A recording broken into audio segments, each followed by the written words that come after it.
Hello, ladies and gentlemen, my singles and tag team This is your host for the Friday Night Smackdown Lowdown, Fritos, the Booker of the Year, and soon to be host. You come for my title, I come for yours, Virgil. Just letting you know. And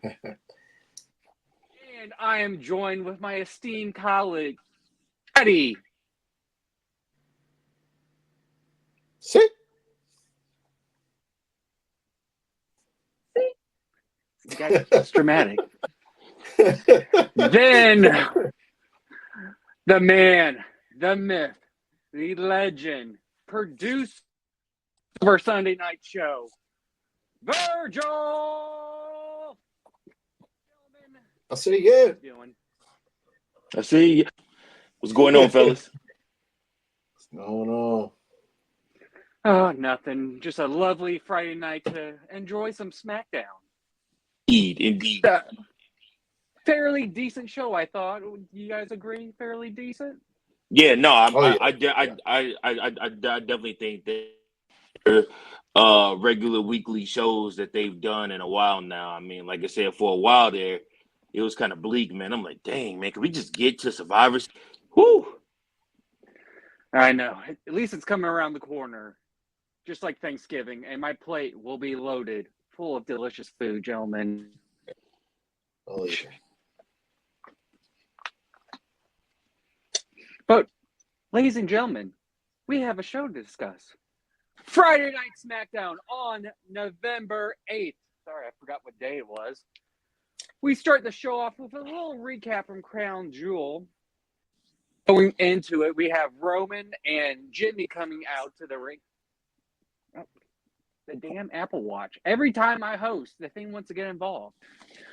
But we have Roman and Jimmy out there. Roman about to speak, then Jay's music hits. You can see and Jimmy looking out in the crowd, expecting him to do his famous entrance coming from out there, but instead coming out from a gorilla through the stage onto the ramp. Excuse me. And Jay asking Roman to hear what Zayn has to say, which leads his way to the ring, the crowd chanting Sami Uso as they all stood in the ring waiting for someone to speak.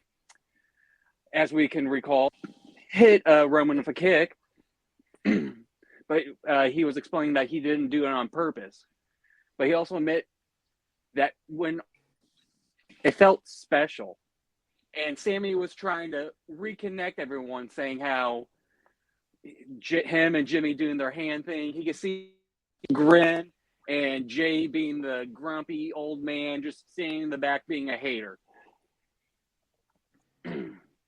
Roman, apologize, jump there. Roman is, notes are everywhere. Apologize. He said he would be willing to go back to Roman if he would just apologize, but not to him. He wants Roman to apologize to Jay. Our original tribal chief walked up to Jay, and after a short sorry, then continued to say how he was sorry and let Jay waste his time with this. He just upset how Sami is not family, and he's not part of the family matters, if you will. Then Rain calls out Solo while Sami is walking away. Then we get Jacob Fatu on screen saying, all around his time, you work around his time. Gentlemen, what's your thoughts on the whole segment? I would say I thought it was.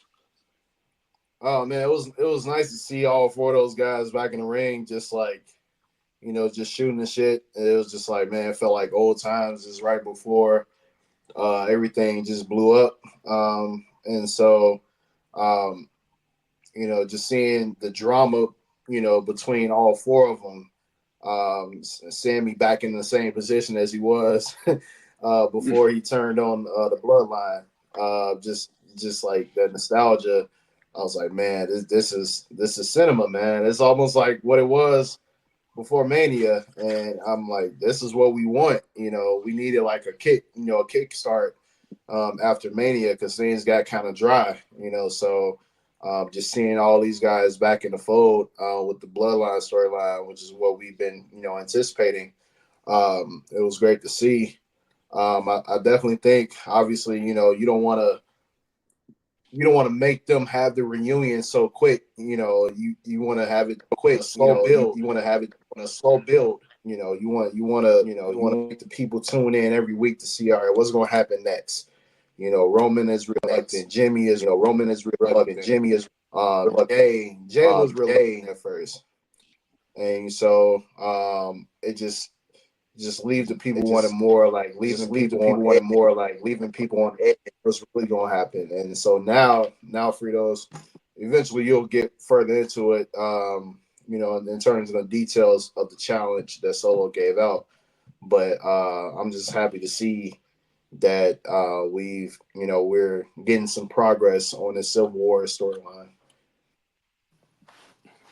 Yeah, I thought that it was really cool to see the guys get together. That the optics just look great of them all being in the ring together. I love that we saw heel Roman Reigns is still alive and well. I mean, as much as we want to believe that he's going to change and become this white hot baby face, he is still that same arrogant tribal chief, letting you know, listen, I'm still the man. Ulafala or not, I'm still the guy. Right. And I think that that is still important in this. Like, I don't want to see Roman Reigns bend over too much. I get it, he got to mend some fences, but I'm actually really excited that he still got that cockiness about him, that arrogance about him. Like, he's still the guy. WWE title, Ulafala or not, he's still the guy.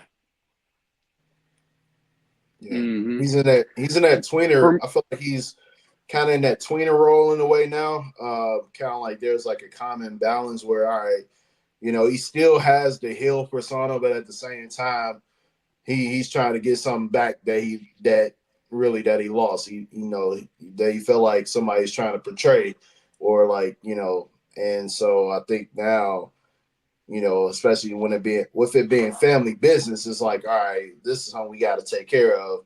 It's not so much as like face versus, heel.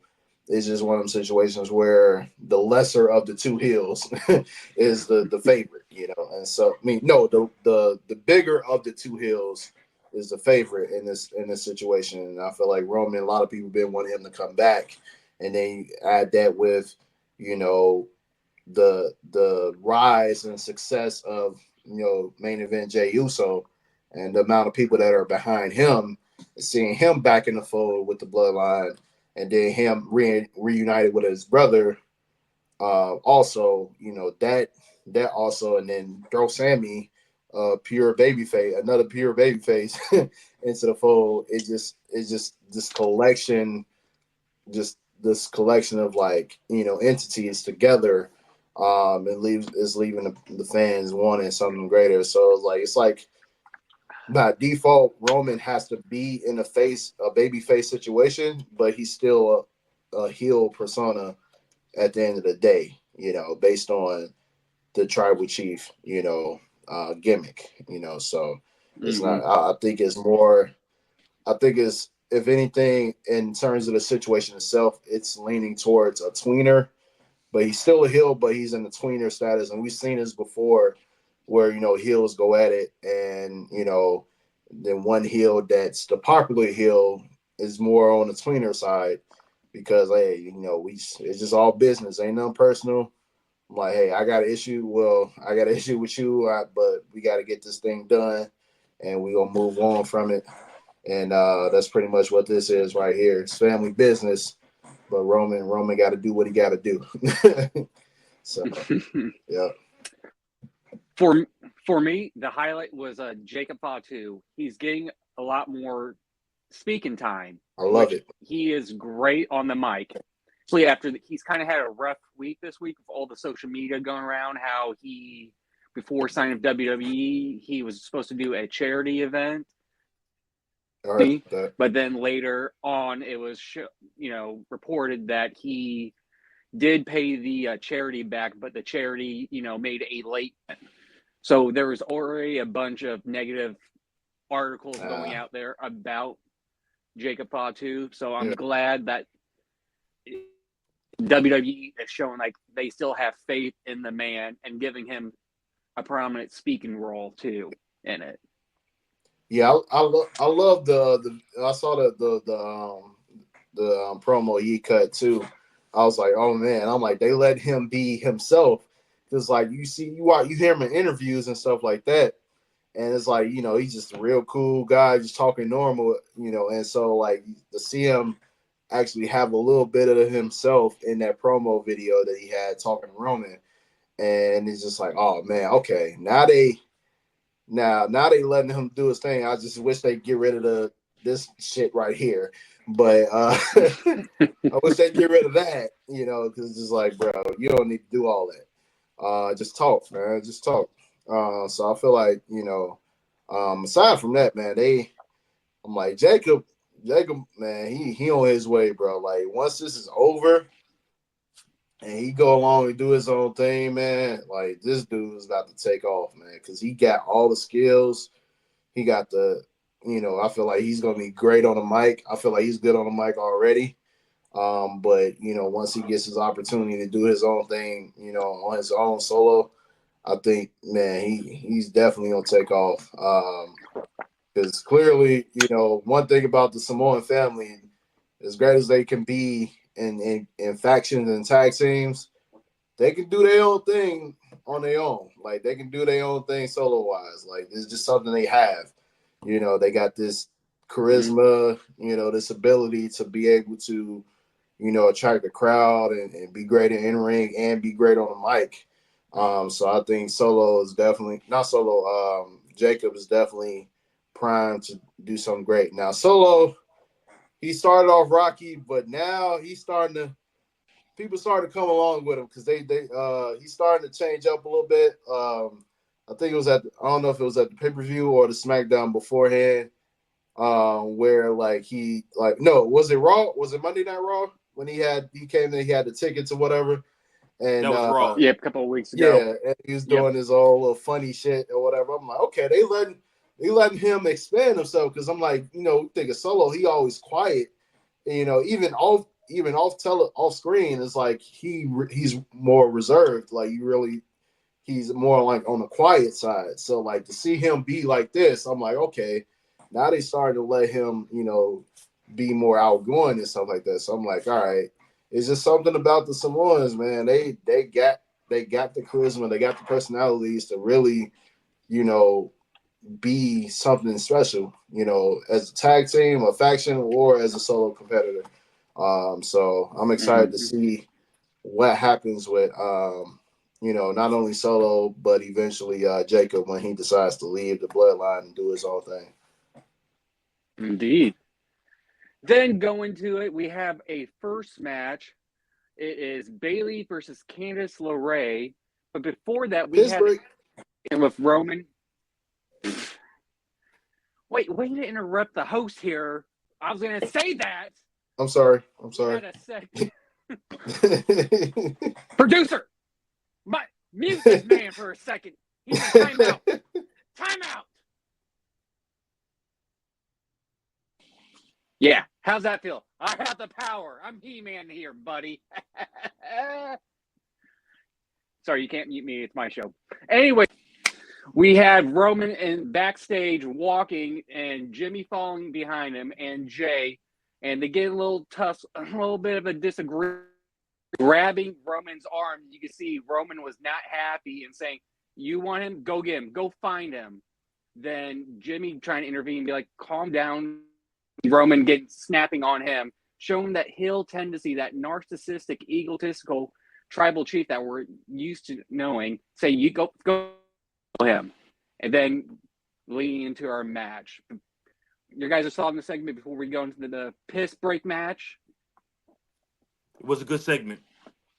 Yeah, good segment. I agree. All right. So going back to the first match, Candice LeRae a few place kicks, but Bayley used her power advantage and block a shoulder tackle and take Candice LeRae down for a 2 count.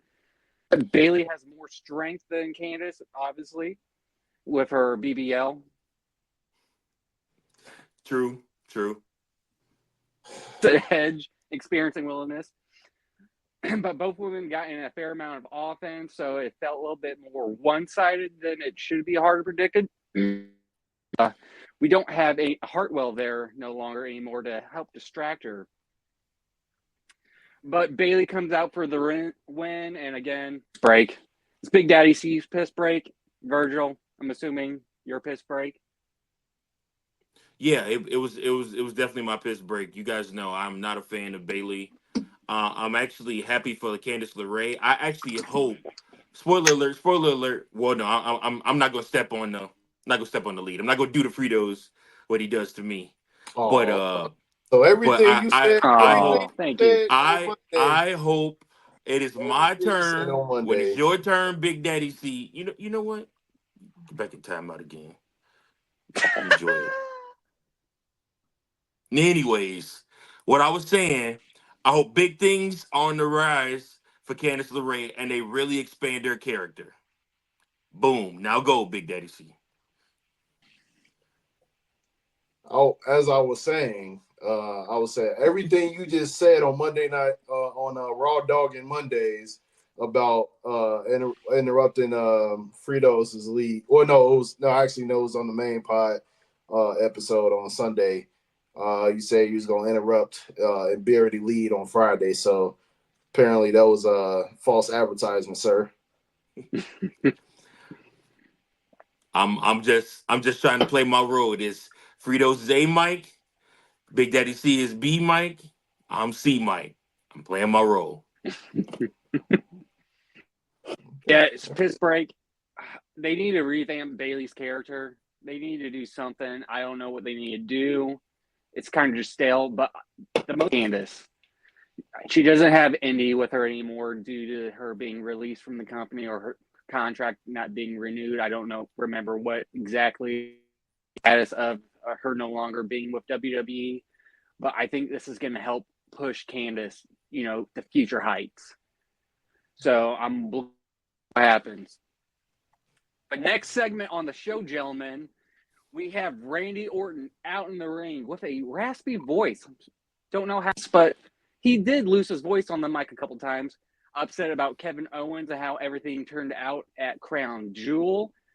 Kevin Owens comes backstage holding him back. Then the two men go at each other into the ring, which led to Kevin Owens hitting a pile driver. And from that, Randy got injured and they had to stretch him out.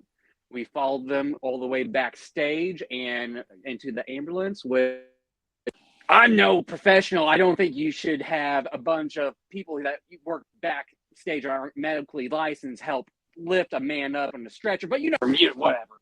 I'm not the professional, but whatever.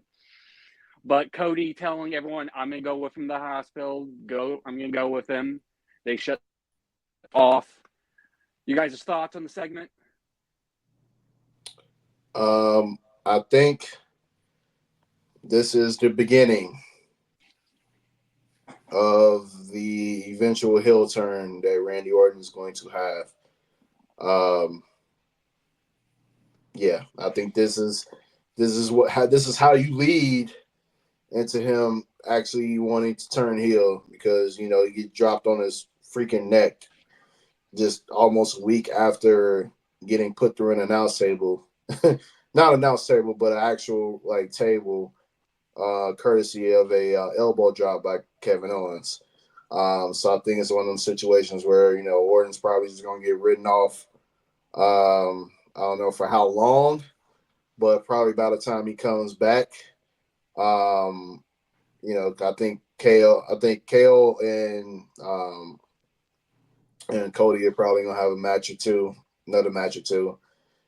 And then once Orton decides to come back, then he'll come back and then eventually turn on Cody. And then him and Cody are going to have their match. I wouldn't be surprised if that rivalry happens to go all the way up until Mania. We'll see. But I think this might be what we're leaning towards. Going all the way up into WrestleMania season.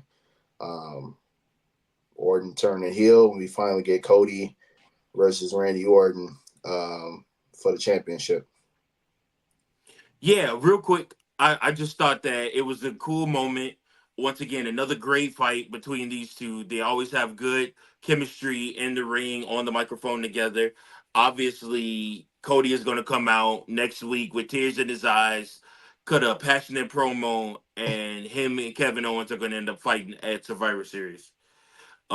This Kevin Owens, Cody Rhodes thing is going to go probably 3 rounds, with Randy Orton potentially costing him the championship as well, in one of those matches. And then, of course, also you'll see a triple threat match between these three as well. And in that triple threat match, that will give Randy Orton the venom back to become the Viper again and to turn on Cody Rhodes and become heel.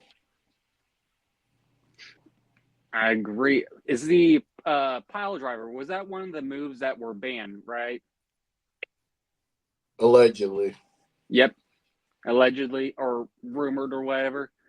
So I think they're gonna write Randy off. I think they're It's gonna give not him some banned. time, do whatever. But when Randy comes back, I have a feeling it might be Rumble. I hate to say that long of a break. Say thank you, take some time with the family, do whatever. But when he comes back, he's gonna have a little bit of heelish tendencies, and he's gonna bring back the punts. He's gonna punt Kevin right in the temple, and it's gonna be either gonna be silent throughout the whole audience, like what, or they're gonna be going ecstatic for it. But I do have a feeling that punch shortly. But after that segment, it led.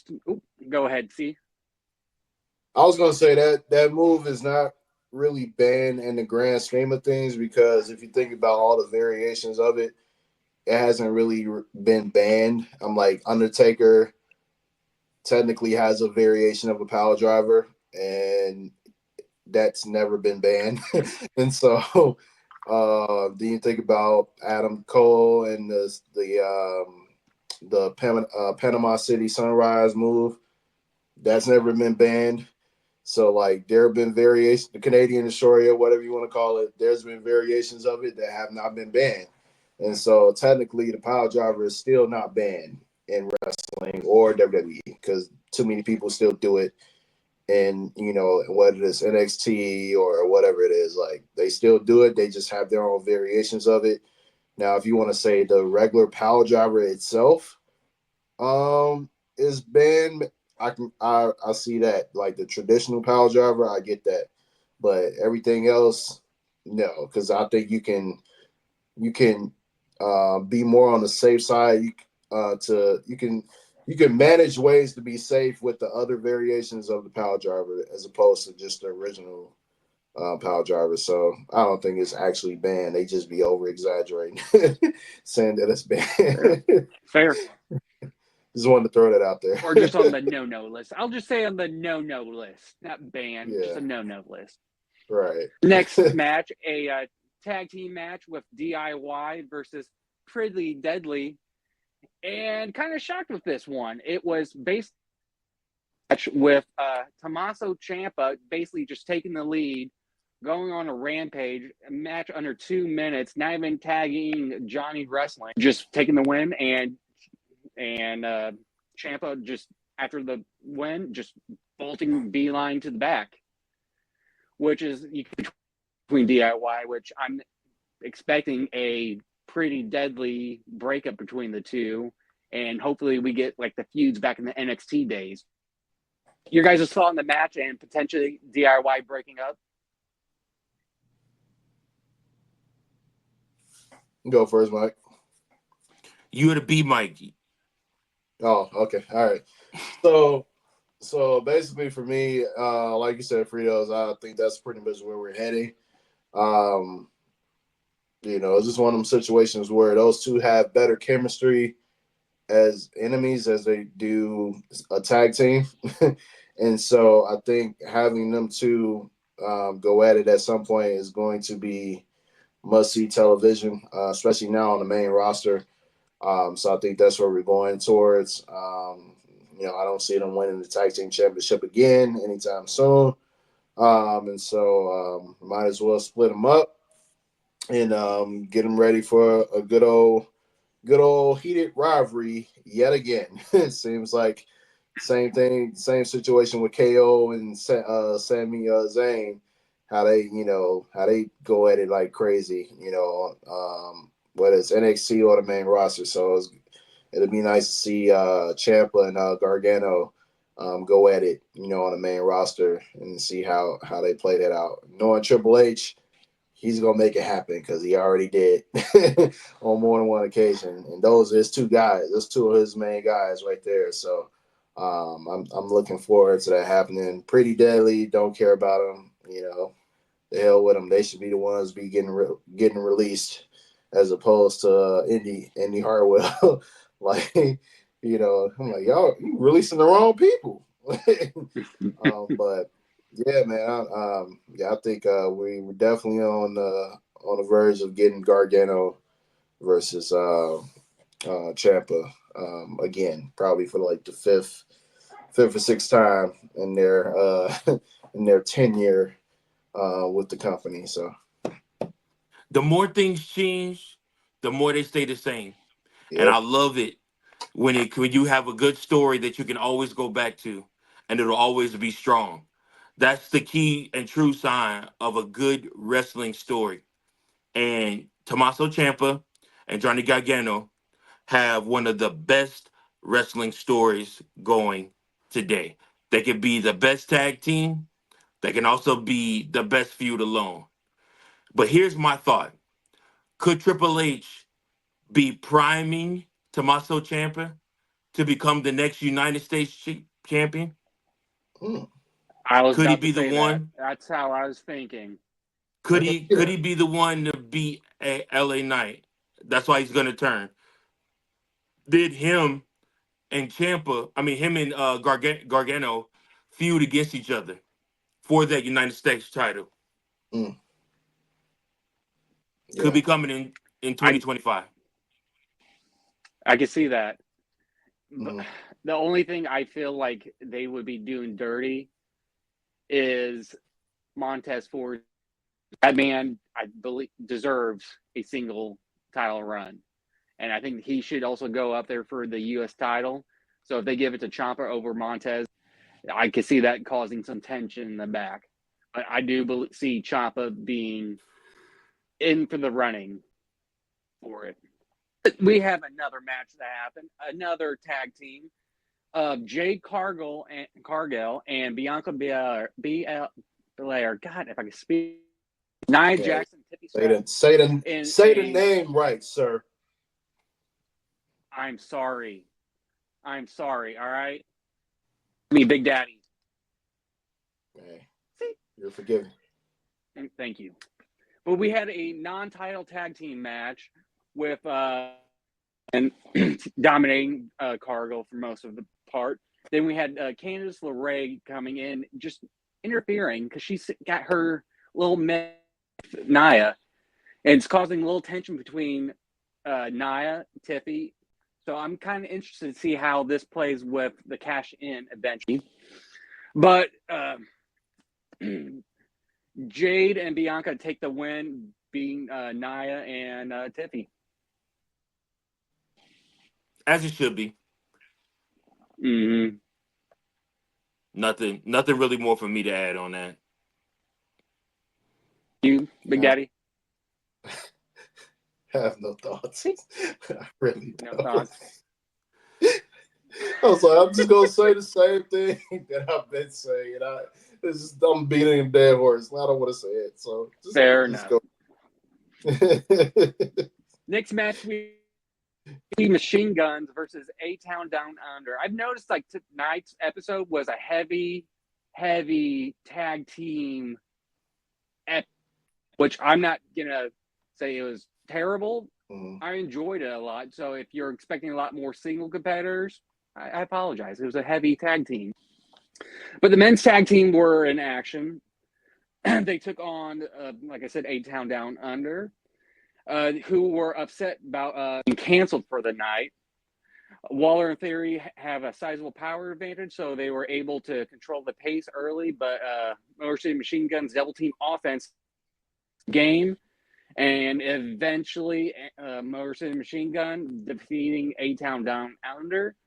And yeah, I thought it was a fairly match.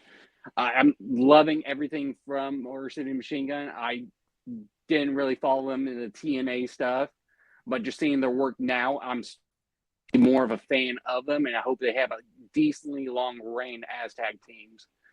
Big Daddy, you're a big Motor City Machine Gun fan. What's your thought? Oh man, I'm happy to see them in WWE. I'm happy to see them as champions, even though it's still early. I didn't predict it to be this early, but I'm happy to see them have this early success. I do want to see them go against, I'm one of those guys that's like, styles make matchups. And so I want to see them. I want to see them go against another high flying team, like who was that recently got signed from AEW to WWE? Was it the It was supposed to be the Lucha Dragons. Lucha I'm Dragons? sorry, Yeah, whatever. I'm Yeah, sorry, the Lucha Bros. yeah. So like a team like that is what I want to see the Motor City Machine Guns go against. I'm biased because seeing them in TNA in the X division. So like Chris Sabin and Alex Shelley, they were X division guys before they were tag teams, and so you think about X division is like, fast, super fast pace, like just spots everywhere. And so, I know it's different in WWE compared to what the old TNA was. And so you may not see that. But I think in terms of like the right tag teams they should go against to maybe get something close to that would be a Lucha Dragons, or even if they don't make it yet, Lucha Bros. Lucha Bros, yeah. A team like you probably have Street Profits. That would be a nice team for them to go against. Um, I think that'd be I think that might end up being their next, opponents. Because it looks like they might get they push and finally get some tag team gold. Probably around the Rumble season, or Royal Rumble. And so I think it's I'm proud of them that they've gotten this far. I love seeing more old school TNA guys like make it to the big league with WWE. Whether they're on screen or behind the scenes doing producing, like Bobby Roode and Abyss. I like them being in the fold with the main company that we grew up watching, with WWE. So I'm excited to see what they do from here on out. I just want to see them go against the right tag teams, man. I don't want to see them go against no, stagnant tag team where where we can't be wild. Like I like to be wild as a fan. Like, styles make matchups. I want to see them go against the right tag team, man. So that's all it is for me. Yeah, no, the Motor City Machine Guns having the WWE Tag Team Championships definitely is an upgrade. I definitely want to see the Street Profits go heel and be the ones to Oh take those belts off of them. I think that's the route we need to go. I'm hoping that's the route that Triple H is booking us to go. I do not want to see Montez Ford leave WWE, but obviously there is rumors out there that he is interested in going elsewhere yeah. because he thinks he has a single run in him, and WWE might have pigeonholed him into a tag team role. So we'll see. Mm-hmm. Well, speaking of the Street Profits, it led to a backstage person Machine Gun walking back and DIY come up and challenge him next week. But out of nowhere, Street Profits came up saying, nah, I talked to Nick Aldis. We've got it. So we have a match next week of the Street Profits versus Motor Machine Guns. Then another segment of Nick Aldis announcing a new mid-card title, the United States Women's Championship. It is really pretty. I love the white. I love everything about the title. And yeah, he basically said how the women have worked hard and deserve another championship, and they are creating this. And yeah, a lot of the women backstage, as there was a couple of segments, the WWE's official after talk show was talking about it with Piper Niven and Chelsea Green, that a lot of women are getting fired up and excited for. Your thoughts on next week's tag team match and the new revealing of the Women's United States Championship?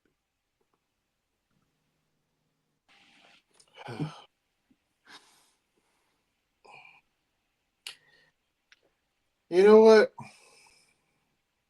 I'm not opposed to it. I actually think that title looks a hell of a lot better than the men's. The white. That's fucking. It makes it look great. You said what? The white makes it pop out. It's about that white leather. Yeah. Makes it better. That's why the 2013 IC title is my favorite. Yeah, the design is different too. Like the eagle or whatever it is, like is different. I like that. I really like that design a lot better than the men's. I had to look at it. I was like, that's a beautiful title. Like it kind of reminds me of the trying to think the old wing eagle title, not the circle one, but like it was another one. Well, the one from like the Bret Hart era, Mike. That era. Like so that old belt kind of like reminded me of that a little bit. I like it. It's nice to have a mid card title for the women. Now is it going to be for both shows or just SmackDown? As of right now, announced the United States for the women's. Well, which means I don't want to step in coach's show, but I have a feeling they're probably going to do it for both. Yeah, they're probably going to do it for Women's Intercontinental. Yep. So yeah, I'm curious to see how they make that title. That'll probably be a beautiful title too. But yeah, man, I like it. I prefer it over the. Say it. Say it. Wait. No, don't say it because I can't bring it up. It's going to change everything. Oh, okay. Okay, don't say it, but we know what we're going to say. The titles on the other show that no one really cares about. But we'll call it the Voldemort title on Wednesday nights. Yeah, the title that should not be named. But yeah, so, I like it better than those. So Operation Overdrive titles is what I would call it. Yeah, man, I'm cool with it. Women's United States title, eventually the Women's Intercontinental Championship. That's where we're at now, man. Everybody, it's tough because they moved to 2-hour shows for both Raw and SmackDown. So, I mean, I don't know how often all of these titles are going to get defended on the main shows.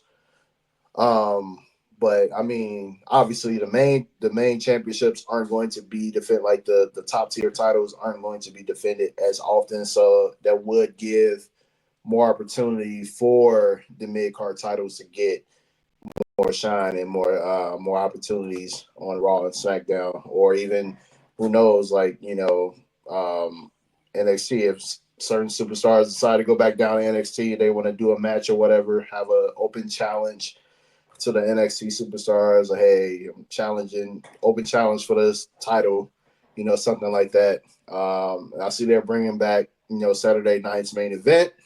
That could also be another opportunity, to have mid card titles defended as well. So, I'm cool. I'm cool with it. Your thoughts? I like the design of the belt. I like the strap. I like the concept. It gives Bianca something so she don't have to fight for the WWE Championship all the time. And I think people like Chelsea Green and Piper Niven can have this championship and make it mean something too with good matches. So I like it. No. I like it because as we were talking about Candice LeRae, I think if she's going after that title, higher heights with WWE. So I'm down Keep for the just screen women's as title. parlay. But there's also reports talking about now that 3 hours in both shows. So it can give more shine to the women's mid-card division, or what however you want to say it, United States and potential Raw championship. So Raw's going back to 3 hours when Netflix happens, or they're talking about going 3 hours for both shows. both shows? Okay. Yep. Yeah, I mean, they might as well at this point. I mean, the more titles they create, you might as more things to do. You gotta sell these storylines, I guess. So, but after that, it led to our final segment, the chief acknowledgement ceremony for Solo Sikoa. I'm not going to throw up because I do not acknowledge that man as my tribal chief. Bloodline was coming out to the ring, and after a break, Roman Reigns came out to the ring and stood alone with the new Bloodline across from him. TC challenged Solo Sikoa to a match for the title of tribal chief, but instead, Solo challenged him to War Game. Give it to me, baby. Give it to me. I need it.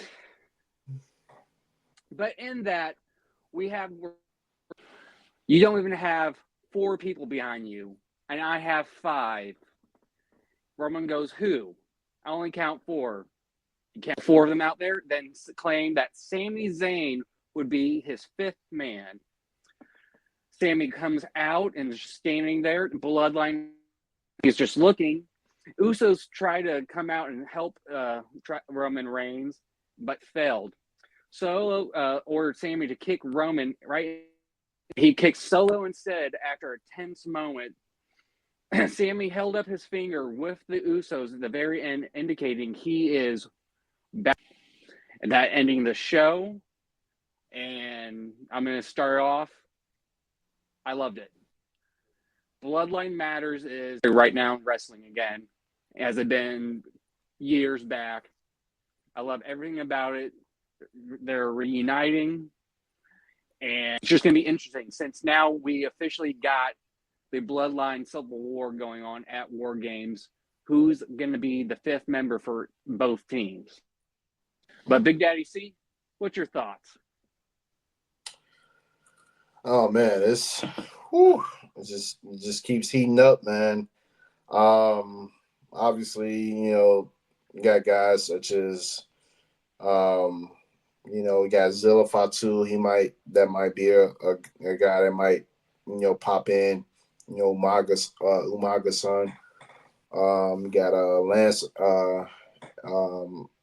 Noi, however you say that shit. He might be a possibility.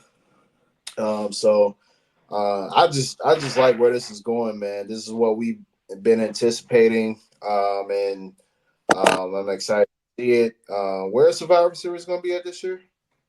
Toronto. Oh, okay. Yeah. So it's going to be big time, man.